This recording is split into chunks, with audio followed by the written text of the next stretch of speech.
পাথারকান্দি দুই যুবক অপহরণকাণ্ডের পর্দা ফাঁস। অপহরণকাণ্ডের দুই অভিযুক্ত বিশালগড়ে গ্রেফতার।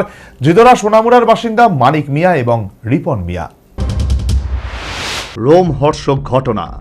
গত 8ই ফেব্রুয়ারি অসমের পাথারকান্দির আসিমগঞ্জের সোনাতলার বাহাদুরপুর গ্রামের দুই যুবক ফয়েজ আহমদ বয়স 36 এবং আলাল উদ্দিন বয়স 31 বাড়ি থেকে নিখোঁজ হয়ে যায়। পেশায় তারা উভয়ই গাড়ি চালক। তাদের সন্ধানে স্থানীয় থানায় একটি নিখোঁজ ডায়েরিও করা হয়। কিন্তু দুদিন বাদেই একটি অপরিচিত নম্বর থেকে অপহৃতদের পরিবারের সদস্যদের কাছে 1 কোটি টাকা মুক্তিপণ দাবি করা হয় এবং মুক্তিপণ না দেওয়া হলে অপহৃতদের হত্যা করা হবে বলেও ফোনে হুমকি দেওয়া হয়। এমনটাই জানালেন অপহৃতদের বড় ভাই বোরহান উদ্দিন। আমার নাম হলো বোরহান উদ্দিন আসাম। আমরা বাড়ি পাথারকান্দি এলাকা, আসিমগঞ্জ গ্রামের সোনাতলা এলাকা। আমরা গত ফেব্রুয়ারি 8 তারিখ আমরা বাই দুইটা ফয়েজ আহমদ আলাল উদ্দিন আসিমগঞ্জ বাজার থেকে তারা নাই উদাও হয়ে গেছে। পরে সপ্তাহ 10 দিন পরে আমরা খবর পেয়েছি ত্রিপুরাতে তারা আছে। আমরা আইসিআই পুলিশ কেস করছি এখানে আসামে করার পরে তারা পুলিশে আইসিআই তথ্য করে কিছু করতে পারছে না। তারপরে আরও সপ্তাহ 10 দিন পরে তারা আজ থেকে 10-12 দিন আগ থেকে তারা মানে একটা লম্বার দিয়ে তারা মুক্তিপণ চাইতেছে। বলছে যদি তোমরা লোক চাও তাহলে তোমরা 1 কোটি টাকা দিবা। আমরা তো খান্দারুল্লাহ এখন গরিব মানুষ, আমরা কাছে তো টাকা নাই। তারপর তারা 60 লাখ টাকা আইলো, 60 টাকার পরে 40-40-এর উপর 30, এখন 20 লাখ পর্যন্ত এই মার্চের 7 তারিখ কথা হয়েছে, যদি তোমরা 10 লাখ টাকা দাও তাহলে তোমরা লোক দিয়ে দিবে, নইলে মারি।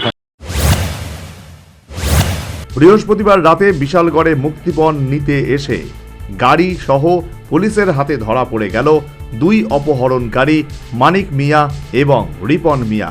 ধরা পড়ার পর এই অপহরণ কাণ্ডের ব্যাপারে রোমহর্ষক তথ্য দিলেন অপরিচিতদের বড় ভাই বোরহান উদ্দিন।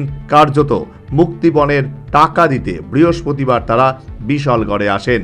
এমনকি প্রথম দফায় অপহরণকারীদের 5 লক্ষ টাকা মিটিয়ে দেওয়া হয়েছে বলেও জানিয়েছেন অপহৃতদের বড় ভাই বোরহান উদ্দিন। 5 তারিখে আমরা তারা অনলাইনে একটা দুইটা স্ক্যানার দিচ্ছে, স্ক্যানারে আমরা 5 লাখ টাকা অলরেডি তারা দিয়ে দিয়েছি। আমরা মানুষটা মারিয়ে না আমরা ধরিয়ে দিয়ে দিচ্ছি। আবার তারা কইছে 6 তারিখ কইছে তোমরা এইখানে আও, 5 লাখ টাকা ক্যাশ টাকা লই যাও আর কোনো মানুষ নিয়ে যাও।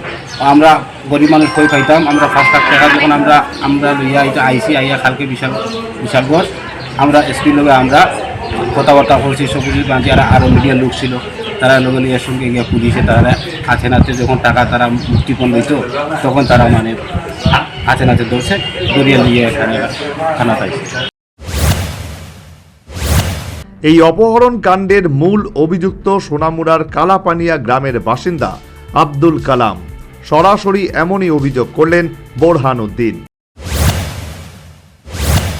লোকটি বা যারা এই ঘটনাটা ঘটাইছে তারা কি পুলিশে এই ঘটনা করছে এই কালাপানিয়া আবুল কালাম নাসিমা বেগম প্রধানের জামাই। এই তার বাইরে কালকে ফোন করে কইছে 5 লাখ টাকা নিয়ে দিলে আমরা মানুষগুলো দিয়ে দিব। তারা কাছে আছে মানুষ এখনো আছে, তারা এখনো আছে। তারা এখন তারা জিতা আছে না মরা আছে তাও কইতাম পারতাম না। কালকে বিকাল দিকে কথা হয়েছিল, 5টার দিকে তারা জিতা আছে কথা বলছে আমরা লোক। আর এখনও মানে তারা এরকম ডেঞ্জারাস মানুষ, আধা ঘন্টা 1 ঘন্টা করে মারিলেন। এখনও মানে যদি কিছু কাজ করে না সেটা তারা মানুষ মাত্র সময় লাগতো না। যদি প্রশাসনের কাছে আমার এখন আমরা মানুষগুলো তাড়াতাড়ি যেরকম রাতে আয় পালাপালি জীবিত ওটা আপনারা আমরা সাহায্য করিয়া আমরা সাহায্য চাই আপনার কাছে। পরবর্তীতে অপহৃতের পরিবারের সদস্যরা সোনামুড়া থানার দ্বারস্থ হন। সোনামুড়া থানার ওসি জয়ন্ত কুমার দে জানান, এই ঘটনায় গত 15 এবং 22 ফেব্রুয়ারি অসম পুলিশ 2 দফায় সোনামুড়া থানায় এসে খোঁজ খবর নিয়ে যায়, কিন্তু এই ব্যাপারে কোনো মামলা করা হয়নি। তবে বৃহস্পতিবার এই বিষয়ে সোনামুড়া থানায় একটি মামলা দায়ের করা হয়েছে, যার নম্বর 2025/47। এমনকি এই ব্যাপারে অসম পুলিশের সাথে সোনামুড়া থানার পুলিশের আলাপচারিতা হয়েছে এবং শুক্রবারই অসম পুলিশ সোনামুড়ায় আসছে বলে জানান ওসি জয়ন্ত কুমার দে।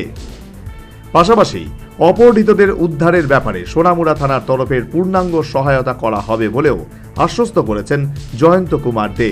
সর্বোপরি পাতারকান্দির দুই যুবক অপহরণ কাণ্ডের পর্দা ফাঁস। অপহরণ কাণ্ডে অভিযুক্ত দুই দুর্বৃত্ত বিশালগড়ে গ্রেফতার। তবে অপহৃতদের পুলিশ এখনো উদ্ধার করতে পারেনি। অপহৃতরা কি বেঁচে আছেন নাকি তাদের হত্যা করা হয়েছে, সেটাই এখন বড় প্রশ্ন। ঘটনা কোন দিকে মোড় নেয় সেটাই এখন দেখার। Bureau report, news vanguard.